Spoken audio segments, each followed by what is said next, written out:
সবাইকে স্বাগত জানিয়ে আমি আমার আজকে রেসিপি শুরু করছি। আজকে দেখো এখানে ঢেকিয়া শাক নিয়েছি তাজা তাজা।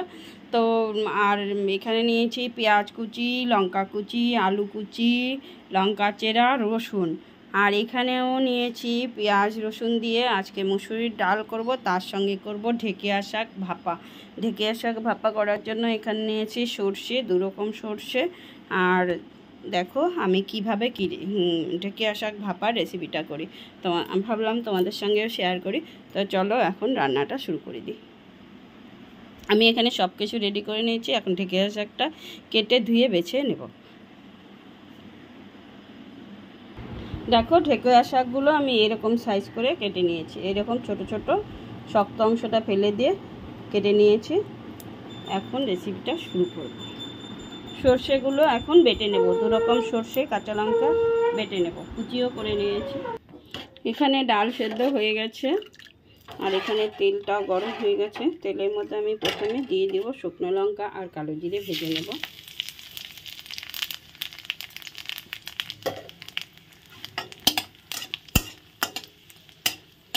শুকনো লঙ্কা কালো জিরেটা ভাজা হয়ে গেল।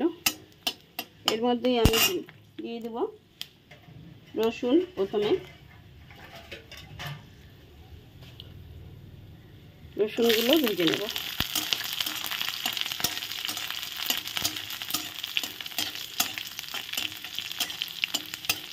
রসুন অনেকটা ভাজা হয়ে গেছে। এখন পেঁয়াজ কুচি আর লঙ্কা চেরা দিয়ে দেব।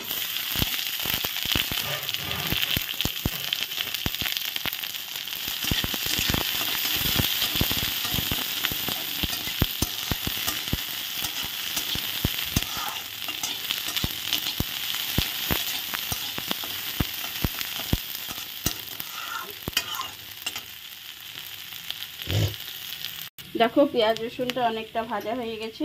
আমি এখন দিয়ে দেব হলুদ গুঁড়ো, দিয়ে দেব অল্প লবণ, আর বাকিটুকু ডালে দিয়ে দিলাম। এখন লবণ হলুদ দিয়ে আর একটু ভেজে নেব।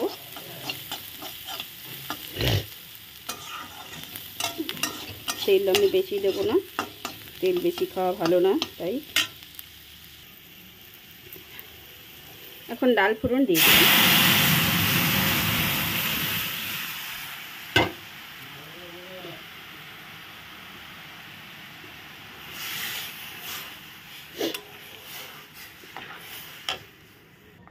ডাল হয়ে গেছে। দেখো মুসুরির ডাল পেঁয়াজ রসুন দিয়ে দারুণ টেস্টি, আমাদের সেরা খাবার মুসুরির ডালের সঙ্গে আলু ভাজা। তাই দেখো পেঁয়াজ রসুন দিয়ে মুসুরির ডালটা হয়ে গেল। এখন নামিয়ে দেবো। দেখো ডাল নামানো হয়ে গেছে।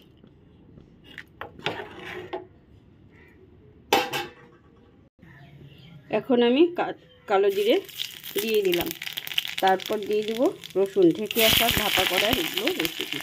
রসুনটা ভেজে নিচ্ছি। রসুনটা ভাজা হয়ে গেল। এখন আলু কুচি দিয়ে দেব।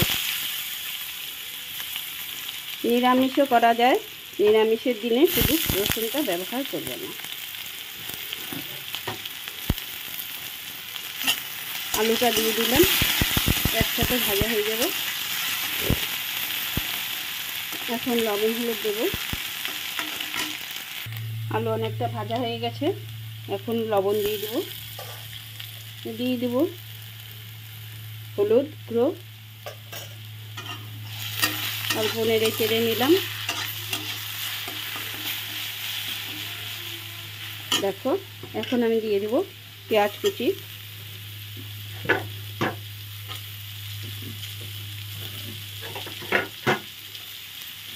যারা নিরামিষ খায় তারা পেঁয়াজ রসুন ছাড়া খাবে, তো রসুন আর পেঁয়াজ ছাড়া আলু দিয়েই করা যাবে।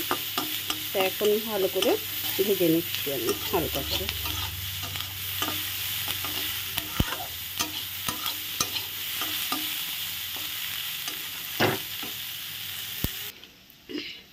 কালো সর্ষে দিয়ে দিলাম ঢেকিয়া শাক ভাপা করার জন্য। এখন সাদা সর্ষে দিয়ে আমি একটু বেটে নেব। সবটা দিলাম না, এতটা লাগবে না, অল্প হলে হয়ে যাবে। এখন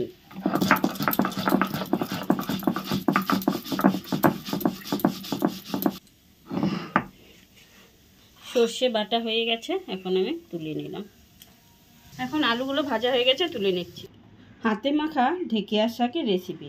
তো আমি এখন প্রথমে দিয়ে দিব সর্ষে বেটে নিয়েছি, সর্ষে বাটা।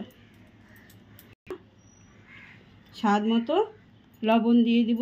লবণের পরিমাণটা কমই দেব, কারণ শাকটা মজে যাবে। আর দিয়ে দিব হলুদ গুঁড়ো। এখন দিয়ে দিব জিরার গুঁড়ো, ধনিয়ার গুঁড়ো, অল্প কাশ্মীরি লঙ্কার গুঁড়ো। সব কিছু দিয়ে দেওয়া হলো। এখন আমি তেল দিয়ে দেব, কাঁচা লঙ্কা কুচি দিয়ে দেব, তেল দিয়ে দিলাম। ভালো করে মাখিয়ে দেব। তোমরা এরকম করে খেয়েছো বন্ধুরা কখনো হাতে মাখা ঢেকিয়া শাক ভাপা রেসিপি? তো না খেলে এরকমভাবে করে খেয়ে নিও, দেখবে কত টেস্ট লাগবে। সব কিছু দিয়ে দেখো, সব মশলা দিয়ে মাখানো আমার হয়ে গেল। এখন ভাপাতে বসিয়ে দিব।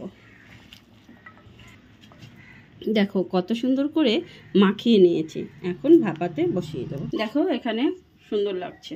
তো এখন কড়াইটা গরম হয়ে গেছে, কড়াইয়ের মধ্যে আমি ঢেলে দেব। তেল দেব না, তেলটা যেহেতু আমি মাখাতে দিয়েছি। এখন এটার মধ্যে আমি একটু জল দিয়ে ধুয়ে দিয়ে দেবো। দেখো সবটা দিয়ে দিয়েছি। গামলাটা ধুয়ে আমি একটু জল দিয়ে দিলাম, কারণ অল্প আঁচে সেদ্ধ হবে। আর এখন এই গামলাটা দিয়ে আমি ঢেকে দিলাম 5 মিনিটের জন্য। 5 মিনিট পর ফিরে আসছি। দেখো আমি ঢাকাটা তুলে নিলাম। তো 2 মিনিট হয়েছে, তারও 2-3 মিনিট আমি রাখবো। তো সেদ্ধ হয়ে গেছে। এই দেখো আরেকটু সেদ্ধ হবে।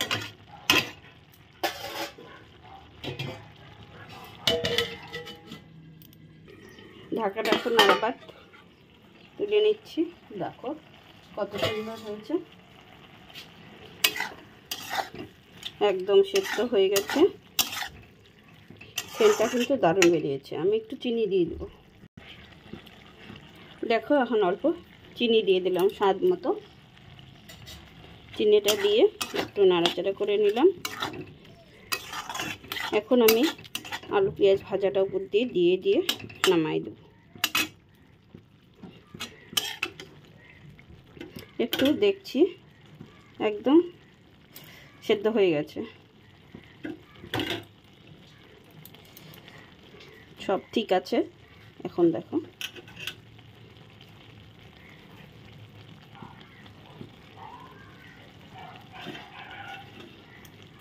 যেহেতু শাক অল্প, আমি ভাজাটা অল্প করেই দিলাম, সবটা ভাজা দিলাম না।